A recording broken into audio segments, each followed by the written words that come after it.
Welcome back. We are on part 19 of 21. We are approaching the summit.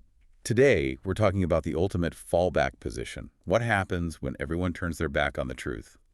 Parwez explains the power of saying, the law is enough. It's not a prayer of despair, it's a declaration of scientific certainty. Yeah, and it really is a profound paradigm shift. I mean, if we connect this to the broader landscape of everything we've been unpacking over these past sessions, it demands a complete rewiring of how we perceive our relationship with the world around us. Right. Our societal structures and, our own psychology. Exactly. And just to orient you listening right now, just to show you where we are on this map, we are digging into this truly fascinating lecture. It was delivered back in July 1991 by the scholar Ghulam Ahmad Parwez. Right. And he's doing this incredible deep dive into verses 113 and 114 of Surah At-Tawbah, which is chapter 9. But, what makes this specific lecture so gripping is how he cross-references those verses with a totally different chapter, Surah Al-Ma'arij, chapter 70. Yeah, to paint this this complete psychological portrait of humanity. Right, exactly. So what's our mission today? Well, our mission for this deep dive is pretty ambitious. We are going to decode the true, unvarnished nature of human psychology when it's just left entirely to its own devices. Which is not pretty. No, not at all. We want to understand the structural antidote to our deepest, most paralyzing anxieties. And ultimately, we are going to explore the radical courage that's required to stand by an objective truth. Even if, and this is definitely the hardest part. Oh, yeah. Even if it means standing against your own family and tradition. Yeah, that's huge. And, I want to start with this idea of diagnosing human psychology. Because reading through this material, Parwez does something very counterintuitive. Instead of just listing the traits of a good, upright person, he starts by dissecting the absolute worst-case scenario. Like, why begin with the negative? So he's employing what we could call a by-contrast methodology. It's a linguistic and philosophical tool that's actually highly prevalent in the text. The idea is that human beings, we often struggle to grasp abstract, idealized concepts of goodness or justice just in a vacuum. Sure, yep. But we instinctively recognize injustice. We recognize chaos.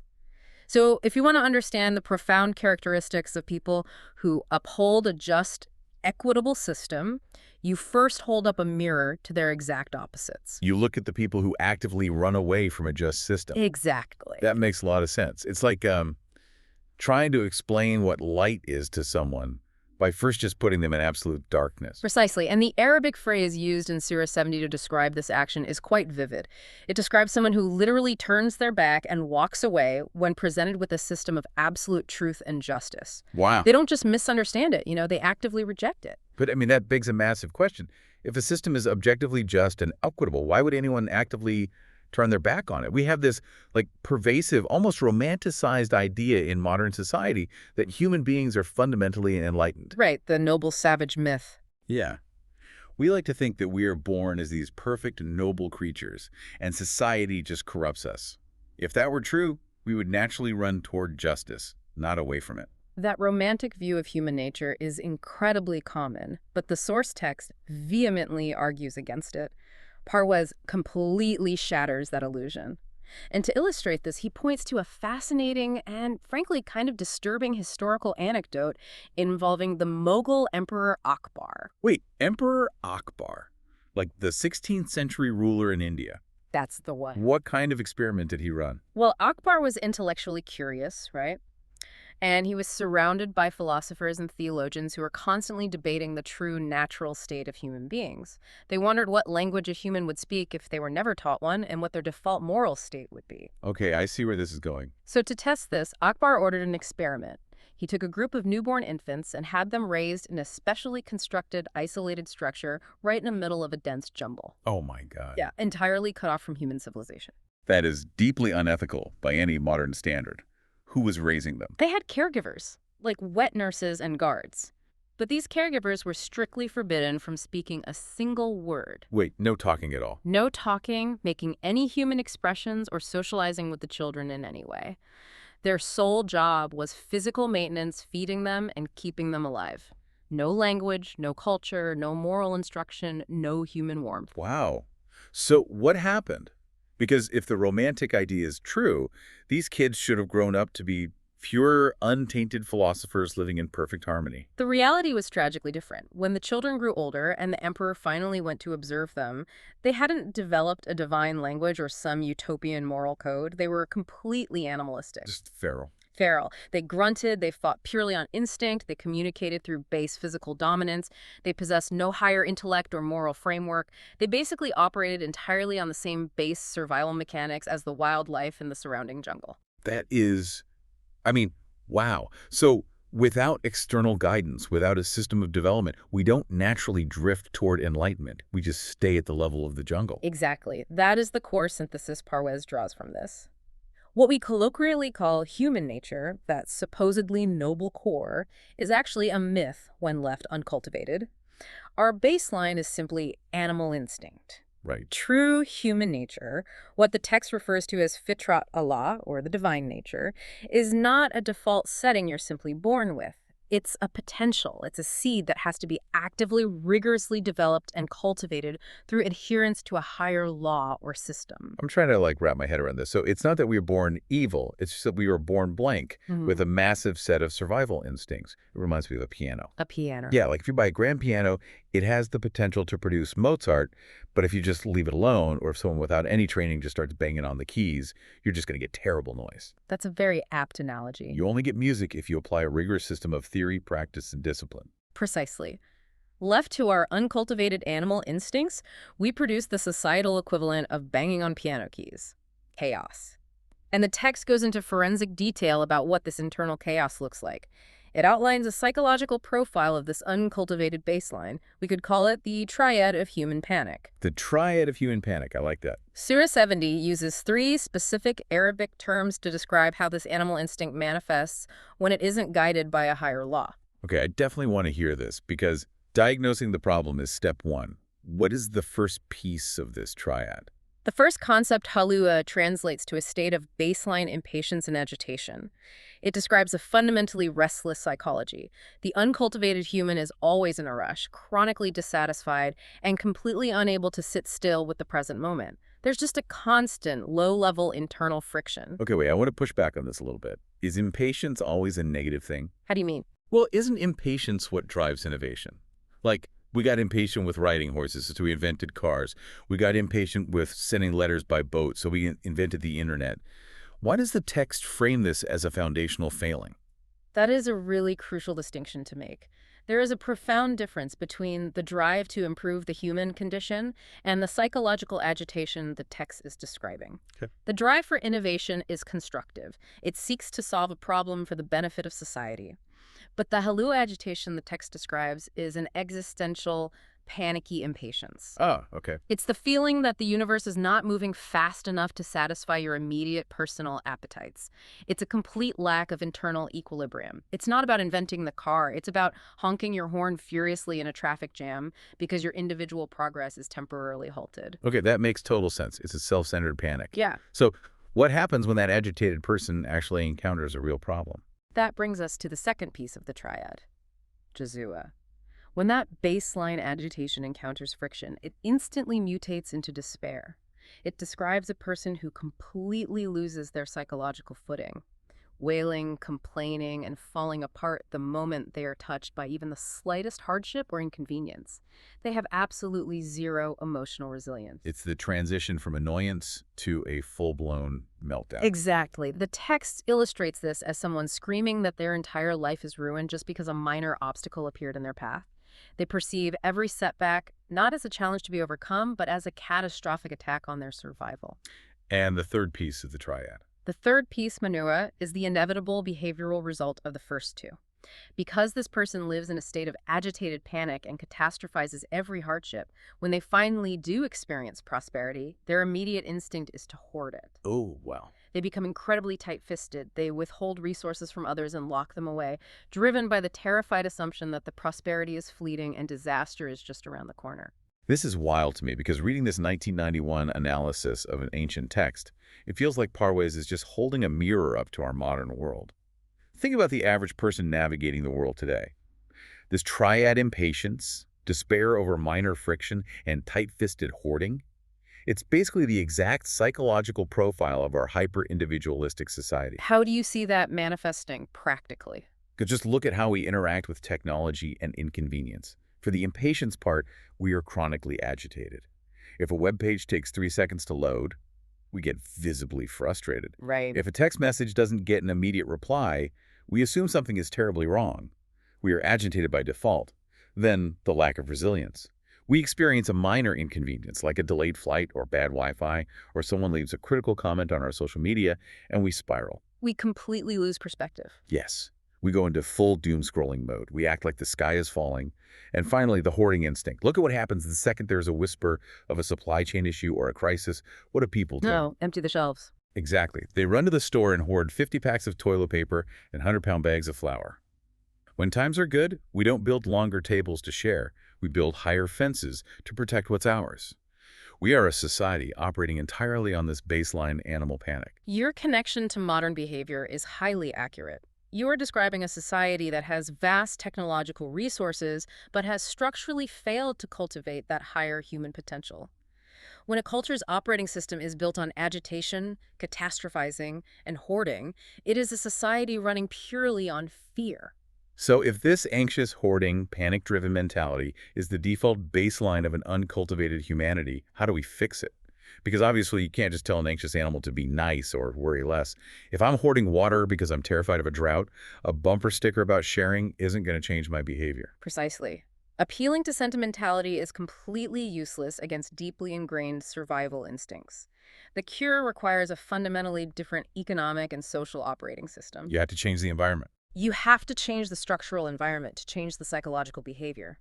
And this is where the source text brilliantly pivots from diagnosing the psychological illness to laying out the economics of the divine law. Let's get into the economics, because this is where the rubber meets the road. So the text provides an incredibly striking, almost claustrophobic visual to represent this hoarding instinct we mentioned. It uses an Arabic term, fay-owa, that paints a picture of people gathering up all their wealth, throwing it into a large pot, and then slamming a heavy, airtight lid on top of it. So not a single drop, not a single coin can ever escape. Exactly. It's the ultimate image of an insecure mindset. You build a vault, you lock it all inside, and you sit on top of it. And to explain why slamming the lid on the pot is so destructive, the text introduces a powerful analogy. In the paradigm of this system, wealth is compared directly to water. If you think about the fundamental physics and function of water, what is its purpose? Well, it's meant to move. It is meant to circulate. When water flows, it brings life to everything it touches. It nourishes the soil, sustains crops, quenches thirst, and creates complex ecosystems. Right, the movement of the water is what generates the life. Yeah. But what happens if you apply that heavy lid mentality to water? Like if you dam it up and trap it in one place? When water pools in an isolated area and stagnates, it undergoes a chemical and biological change. It stops giving life. It becomes a foul, putrid swamp. It becomes a breeding ground for parasites, disease, and toxicity. And wealth does the same thing. The text argues that wealth operates on the exact same universal principle. When wealth is allowed to circulate freely and equitably through a society, it acts as a life force. It generates prosperity, drives innovation, and provides security for everyone in the ecosystem.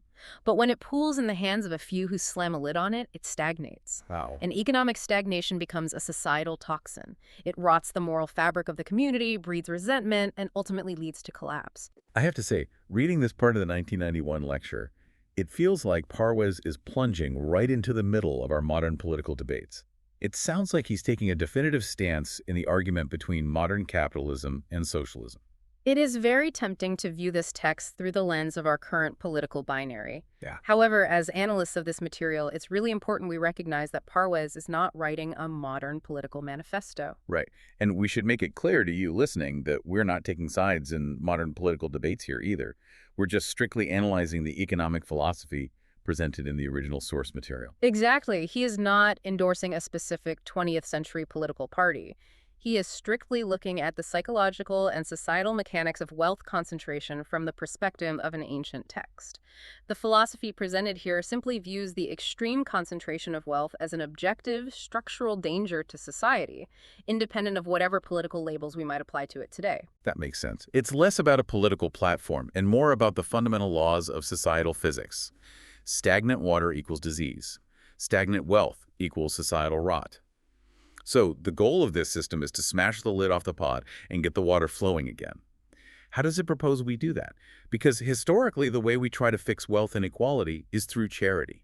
And this is where the text completely upends conventional wisdom. It presents a radical redefinition of resource sharing. In this divine system, providing for the economically vulnerable is explicitly not considered charity. Why not?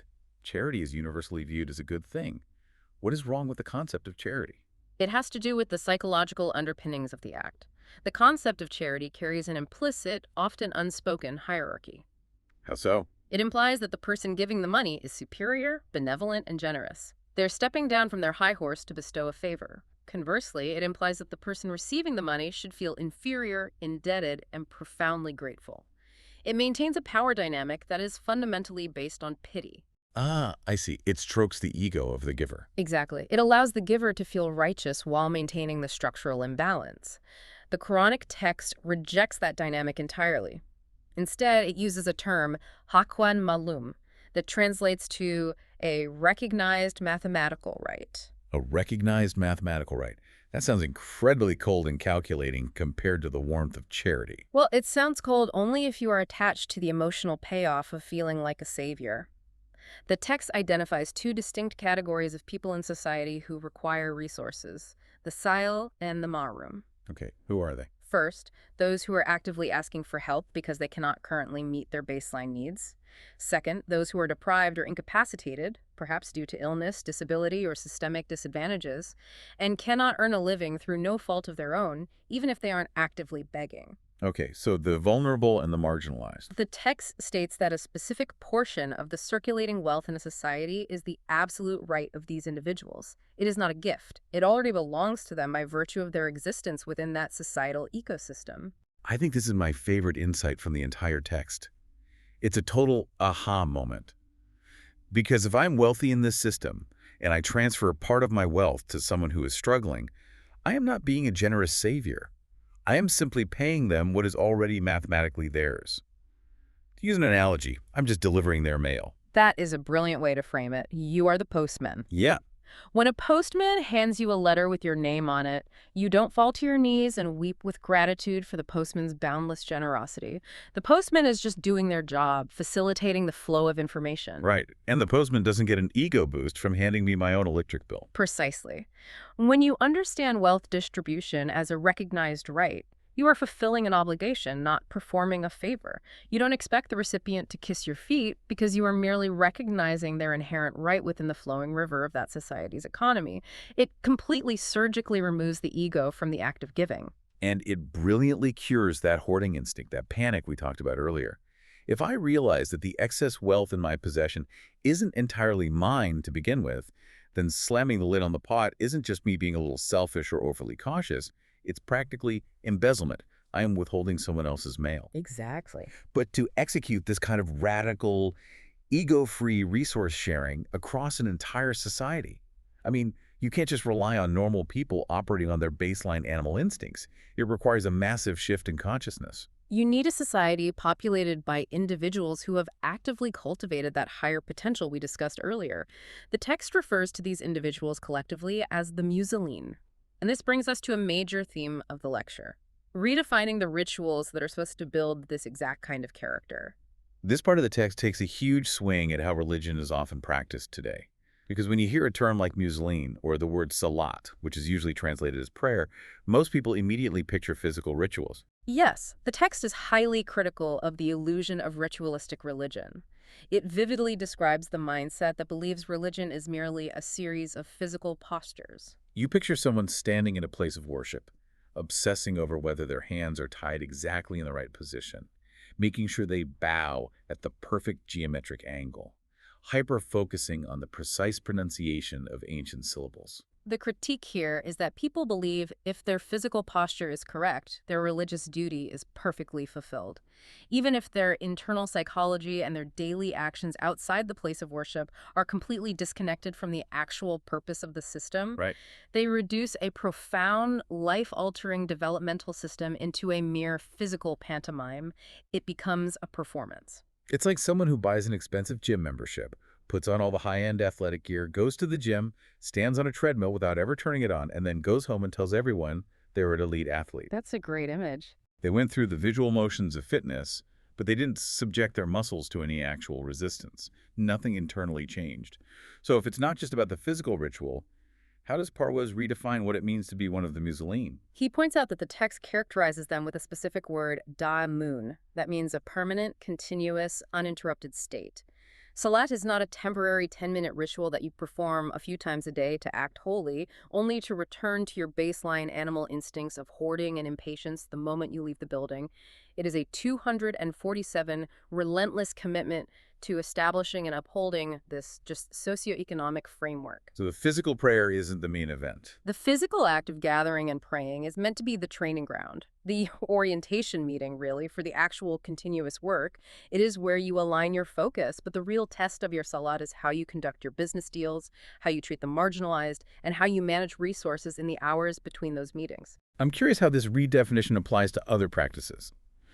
Parwez also tackles the concept of fasting, or samiyam. And again, most people think of fasting as just a physical deprivation, just starving yourself from sunrise to sunset to prove you can suffer. To explain the true purpose of fasting, Parwez introduces a fascinating concept, and I think a modern sports analogy helps clarify his point perfectly. Okay. Consider a world-class athlete, like a basketball player or a soccer player. Right. What makes them elite isn't just raw speed. I mean, you can have someone who runs a 4-minute mile, but if they can't stay in bounds, they are useless on a court. What makes them great is that they know exactly where the boundary line is. Yes. They can be sprinting at full speed, full of adrenaline, but they have the incredible physical and mental self-discipline to stop on a dime, right on the painted edge, to avoid committing a foul or going out of bounds. That is a brilliant translation of the concept. Fasting is not merely the physical deprivation of food for the sake of suffering. It is the active cultivation of that elite athletic self-discipline, but applied to your moral and ethical life. Wow, okay. It is the ability to deeply recognize the exact boundaries of the divine law, the ethical limits of your behavior. And more importantly, it is developing the immense internal control to stop yourself precisely at that boundary line, no matter how strongly your baseline animal instincts are pushing you to cross it. That reframes it completely. Right. So when I feel that baseline impatience rising up because things aren't going my way, or when that hoarding instinct urges me to slam the lid on the pot and take more than my fair share of the water, this cultivated discipline is the internal brake pedal. It stops me right on the ethical line. Precisely. And this cultivation of discipline and systemic justice leads us directly to the core thesis of this entire analysis, the ultimate psychological state this system aims to produce. Which is what? Tawakkul. I really want to spend some time unpacking tawakkul because it is a concept that is so widely used and, frankly, so often misunderstood. Usually it's translated simply as trust in God. But the way I hear it used in common conversation, it almost sounds entirely passive. It sounds like a surrender to fate. How do you usually hear it framed? It sounds like throwing your hands up in the air. Yeah. Someone makes a series of terrible financial decisions. They ruin their business, and then they say, well, I messed up, but I have tawakkul, so I trust God is going to magically parachute in and fix my bank account. It becomes an excuse for a lack of personal accountability. Yeah, that passive wishful thinking is exactly the misunderstanding Parwez aims to dismantle. As an analyst of this text, I have to emphasize how radically he redefines this concept. Tawakkul is absolutely not passive despair. It is not blind, unearned hope that the universe will clean up your messes. Then what is it? Tawakkul is total, unshakable confidence in the results of the divine law. Confidence in the results. I need you to explain the mechanics of that. How is that different from just hoping things work out?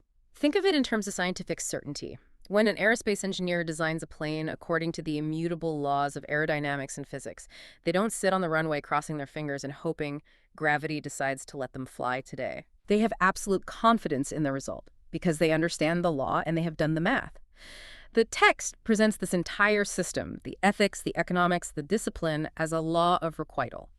It operates on strict cause and effect. Actions have inescapable mathematical consequences. So if you input the right actions, you get the guaranteed output. Exactly. If you verify the truth of this system through your tangible actions, if you actually establish the continuous justice we talked about, if you ensure the water of wealth flows to the vulnerable, and if you exercise the elite discipline to stay within the ethical boundaries, then the promised results of societal security and prosperity will mathematically follow. That's powerful. Tawakkul is the profound psychological piece that comes from knowing you are operating within a flawless structural blueprint. You trust the system entirely, but only because you are actively doing the work required by the system. The law is enough. That's what the opening hook of our deep dive meant. Yes. When Parwez says the law is enough, it is not a prayer of despair from someone who has given up. It's a declaration of scientific certainty. If I follow the blueprint, the building will stand. I don't have to panic. All that baseline animal anxiety, the impatience, the wailing despair, it just melts away because I have absolute trust in the structural integrity of the system. You transition from a reactive animal, terrified of your environment, to a conscious, purposeful human being operating in harmony with universal laws. It is the ultimate psychological liberation. This is an incredibly rigorous, life-encompassing system. It demands economic fairness, elite self-discipline, and unshakable intellectual certainty. But this brings up a very practical historical question. Who exactly is responsible for upholding this massive societal architecture? Because if we look at human history, so many religious, philosophical, and political texts have placed the burden of leadership and moral upholding entirely on the shoulders of men. You are touching on a crucial point, and the source text takes a massive, fascinating detour here to directly confront and dismantle historical misogyny. It outlines the radical gender equality required by the divine law. And to truly understand how revolutionary this is within the context of the text, we have to start with a brief look at the mechanics of classical Arabic grammar. I am fascinated by this. This is where linguistic precision dismantles centuries of historical bias. Walk us through the grammar rule. So, in classical Arabic, much like in Spanish or French, the language is deeply gendered, and there is a standard linguistic convention. When you are addressing a mixed group of men and women, or humanity in general, you typically default to using the masculine plural pronoun. Right, it's an umbrella term. Even in English, we used to do this all the time. People would say mankind to refer to all of humanity. Or a speaker might address a crowded room of men and women by saying, hey guys, it's just accepted shorthand. Precisely. It is considered linguistically exhaustive. However, Parwez points out that in a very specific place, Surah Azar, chapter 33, verse 35, the Quran deliberately and spectacularly breaks its own established grammatical convention. Right. Instead of relying on the masculine plural as an umbrella term, the text explicitly lists out a series of demanding character traits, and it states every single one of them twice. Once in the masculine plural and immediately followed by the feminine plural. Side by side, shoulder to shoulder. But from a purely linguistic standpoint, that's redundant, right? If the grammar rule says the masculine is enough to cover everyone, why spend all those extra words explicitly naming women for every single trait? The text argues it does this intentionally because of the overwhelming historical context of human prejudice. Historically, male philosophers, theologians, and leaders were constantly contorting logic to diminish the status and capacity of women. Parwez actually highlights this by pointing to Aristotle. He meets that this supposed intellectual titan of the ancient world held absurdly derogatory views about women, even claiming they had fewer teeth than men and fundamentally smaller capacities for reason. It's almost a dark comedy of history. The men writing the history books just decided half the population was intellectually inferior. It was the prevailing attitude in almost every ancient culture, that women were fundamentally incapable of bearing the same moral weight, exercising the same intellectual rigor, or achieving the same spiritual heights as men. So the text addresses that directly. Yes. The Quran, anticipating this deeply ingrained human prejudice, explicitly breaks the linguistic rule so that no later commentator or patriarchal society could ever twist the text and say, well, the command was only given in the masculine, so these high standards of leadership and discipline only really apply to men. It forcefully demands identical moral, intellectual, and societal pillars from both men and women. 10 shared pillars, to be exact. The text synthesizes these beautifully. I want to spend some time on a few of these because they really redefine what it means to be an active participant in this society. Let's look at the first one that stood out, the concept of channeling energy. The term used is quanitin for men and quanitat for women. It translates to channeling all of your energies and capabilities toward a higher purpose. Okay. It means taking your talents, your intellect, your economic resources, and focusing them like a laser beam on upholding the justice of the divine law. The text makes it undeniable. Both men and women are expected to be focused, active agents driving the system forward. It is not men leading and women passively following. Then there are the Sadiqin, the truth tellers. The text demands that both men and women be people who don't just avoid lying, but who actively verify the truth through their tangible actions. Yeah. You have to walk the talk. Yes. But the trait I really want to dig into is the demand for endurance, the saboteur. Because the concept of patience is so frequently weaponized against people, and particularly against women. Yes, the term is often translated simply as the patient men and the patient women. And when society talks about a patient woman, it's often code for a woman who silently endures suffering. It's used to enforce a kind of passive victimhood, like just sit there helplessly, cry quietly, bear the abuse or the unfairness of the system, and your reward will come later. That is a terrible, highly destructive misinterpretation of the concept. In this context, the root of the word does not imply passive victimhood or silent suffering. Parwez clarifies that it means active endurance. Active endurance. The text uses a powerful, evocative image to explain it. It means standing firm like a rock amidst a shower of arrows. It is unwavering resilience in the face of intense opposition. Wow. It is the unyielding strength to hold the ethical line when the world is trying to force you back into the swamp of baseline animal instincts. And the text demands this unshakable, rock-like strength from women just as explicitly as it demands it from men. I love that clarification. Standing firm like a rock. That is the exact opposite of helpless crying. Then the text mentions the kashin being humble to the law-bending like a branch heavy with fruit, which is the antidote to arrogant defiance.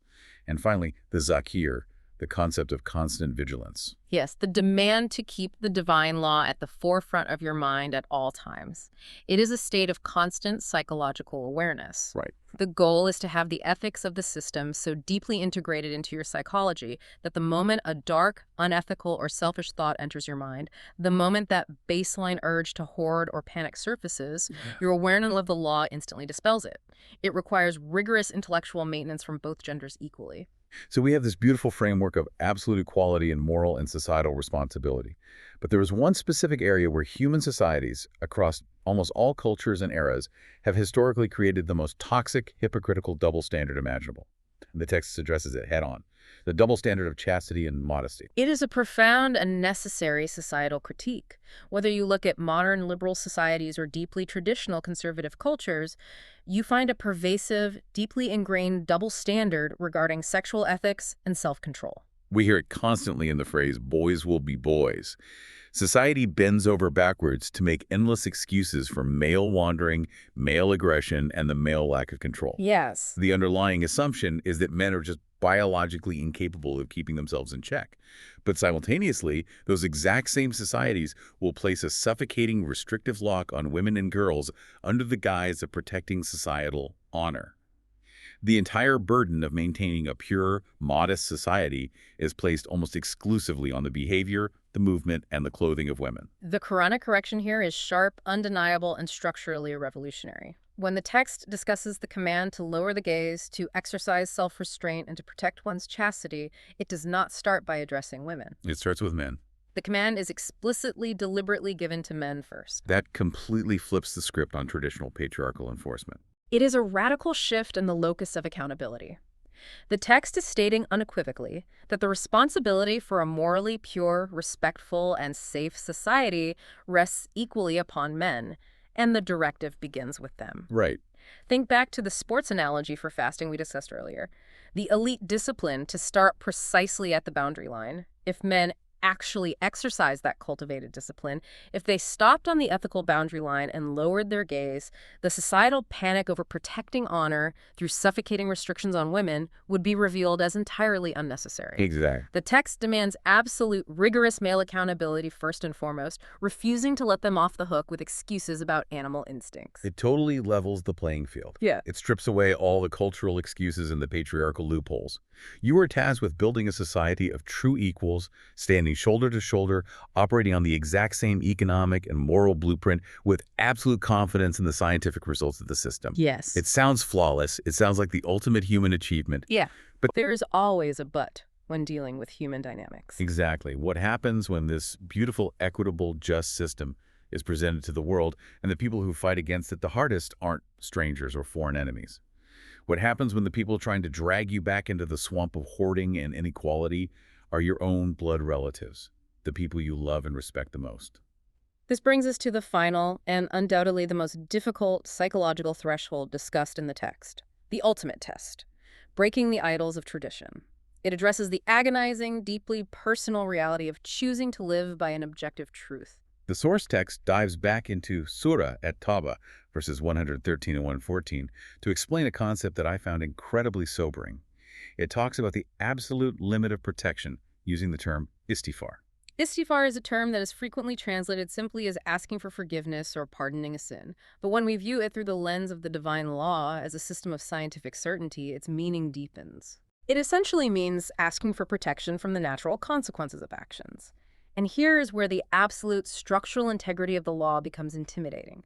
The law of consequences is absolute. Okay. If someone consciously, persistently, and defiantly chooses a path of destruction, if they embody that trait we discussed at the very beginning, turning their back on justice to hoard wealth, exploit the vulnerable, and operate on pure animal panic, the law of cause and effect will inevitably, mathematically, bring destructive consequences upon them. And the heartbreaking part of the text is its insistence that even if you are a dedicated follower of the truth, you cannot ask the divine law to magically suspend its physics, to protect someone from the consequences of their own destructive choices. No, you can't. Even if that person is your own parent, you cannot pray away the law of gravity just because someone you love decides to jump off a cliff. It is a harsh reality. You cannot ask the universe to compromise its fundamental laws of justice simply because you share genetics with the person breaking them. To illustrate this profound, painful boundary, the text brings up the ultimate historical archetype, the story of Abraham, or Ibrahim. Let's set the scene for the listener, because we need to understand the stakes. This isn't just a story about a rebellious teenager having a philosophical disagreement with his dad over dinner. Abraham is challenging his father, whose name is given in the Islamic tradition as Azar, though the text also notes the name Aman. And his father wasn't just some guy who casually carved statues in his garage as a hobby. No, not at all. He was the chief priest. He was the architect and the head of the ruling religious, economic, and political system of his entire civilization. He represented the ultimate authority of generational ancestral tradition. Abraham looks at this massive entrenched system of idol worship, and he challenges it directly with a devastatingly simple logical question. What does he ask? He asks his father and his people, why do you worship something that doesn't hear you, doesn't see you, and can provide you with absolutely no tangible benefit? It's the ultimate emperor has no clothes moment. Yeah. He points out the absurd lack of logic in their entire worldview. But the expert analysis Parwez provides here is what elevates this from a simple historical story to a deep psychological critique. He asks a fascinating question. If idols are obviously just pieces of stone or wood, why do humans love them so much? Why was Azar's society so fiercely attached to them? The psychological insight here is profound, and it connects back to everything we've discussed about human nature.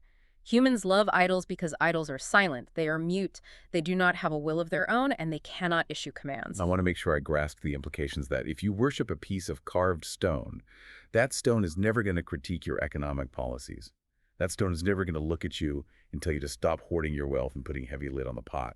That stone is never going to demand that you establish systemic justice for the vulnerable, or that you exercise the elite self-discipline of fasting to curb your appetites. Precisely. A silent idol is the perfect religious loophole.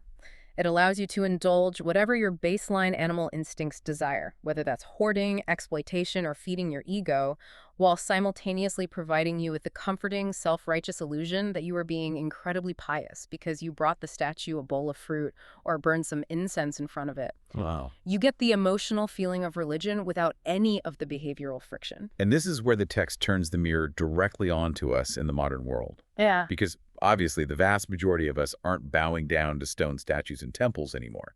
It's easy to look at Azar and think we are so much more advanced.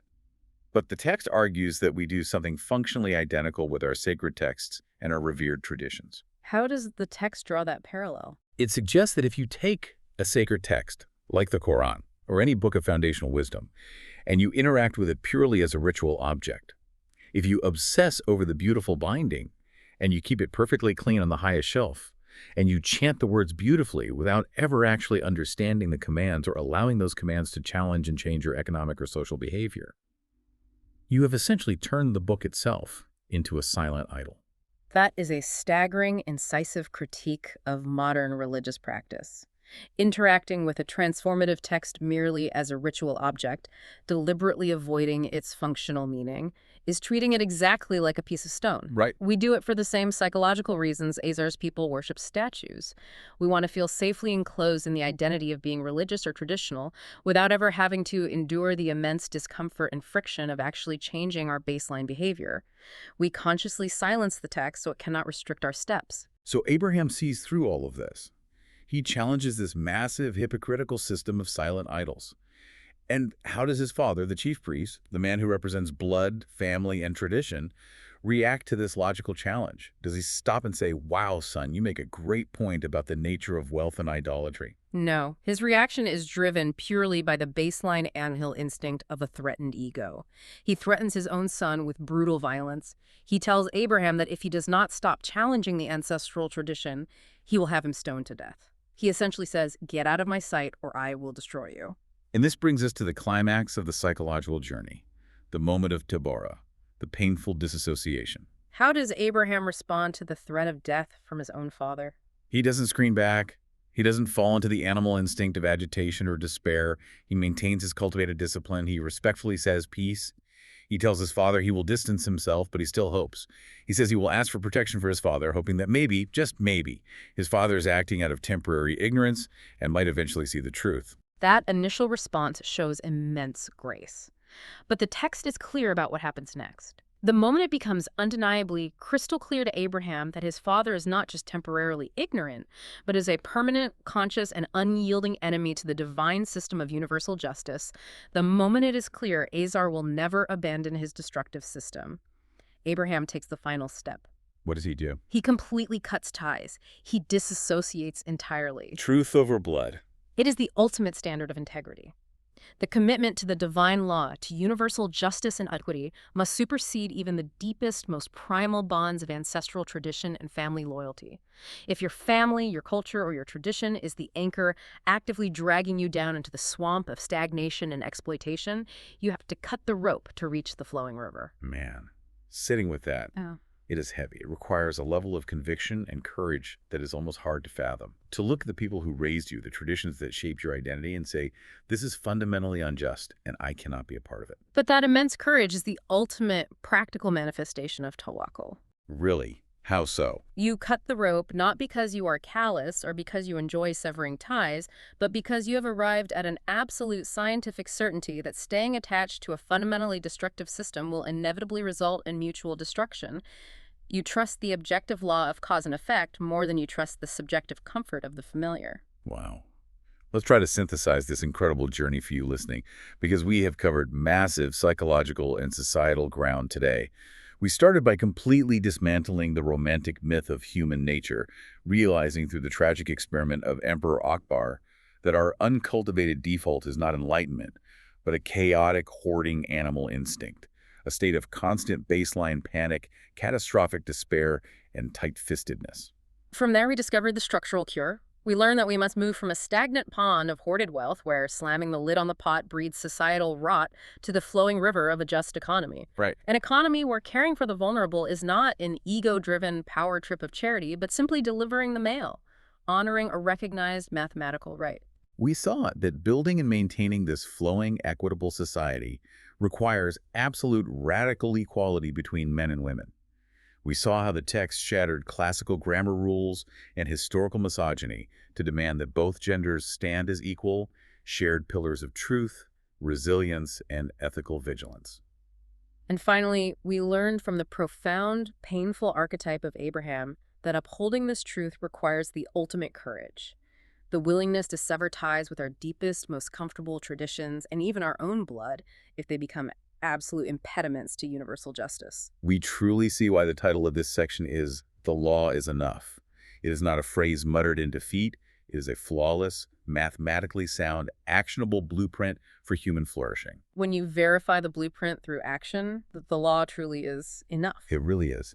Now, as we wrap up this deep dive, we want to leave you with a final provocative thought to mull over as you go about your week. We talked a lot about the psychology of idols today. Think about the idols in your own life, because let's be honest, they probably aren't statues made of stone or wood sitting in a temple.